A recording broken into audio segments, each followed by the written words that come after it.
அவனுங்கிட்ட எல்லாம் பேச்சு வாங்கிக்கிட்டு அதனால இங்க இருக்கலான்னு ஐடியா பண்ணிட்டேன் இல்ல. 2 நிமிஷம் இங்கே இரு. நான் போய் பணத்தை எடுத்துட்டு வரேன். அப்படி நான் உட்கார்ந்துட்டா நீ என்ன விட்டுடுவியா? என்னது அது? இல்லம்மா, பணம் பத்திரமா இருக்கான்னு பாக்குறதுக்கு தான் வந்தேன். திருடன் யாராவது வந்து எடுத்துட்டு போயிட்டாங்களான்னு பாக்குறதுக்கு வந்தேன். திருடியே உள்ள இருக்கும்போது வெளியில இருந்து யார் திருட வர போறா? வெளியே நிக்கிற ஆள் யாரு? நீங்க நிஜமாவே பல்லவனோட அம்மா தானா?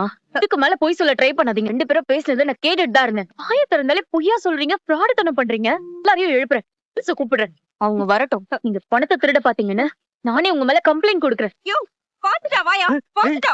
உங்ககிட்ட எதுவும் சொல்ல வேண்டாம். உன்னோட அம்மா இப்படிப்பட்ட ஆளுன்னு தெரிஞ்சா என்னை விட இவங்க தான் ரொம்ப கஷ்டப்படுவாங்க. காலையில இருந்து நானும் பாக்கலப்பா. பக்கத்துல எங்கேயாவது போயிருப்பாங்க. அப்பா அம்மாவை பாத்தீங்களா? எந்த அம்மா? பால்கார அம்மாவா? பல்லவனோட அம்மாப்பா. எந்த அம்மாவையும் நான் பாக்கல. இவர்தான் நீ. கண்டிப்பா இவர்தான் நீ அம்மாவை விரட்டி விட்டுருப்பாரு. கையெடுன்னு சொல்றேன்ல. வீட்டுல எல்லா வேலையும் அவங்க தான் எடுத்து செஞ்சாங்க. வேலை அதிகமா இருக்குன்னு நினைச்சிட்டாங்களா? அவங்க வேலையெல்லாம் ரொம்ப ஆசாசியா தானே செஞ்சாங்க. எதுக்காக போனாங்கன்னே தெரியலையேடா. போன் வேற சுவிட்ச் ஆஃப்ல இருக்கு. இன்னைக்கு வீட்டுல இருக்கணும்னு நினைக்கிறியா? இல்ல நீ, நான் காலேஜுக்கே போறேன்.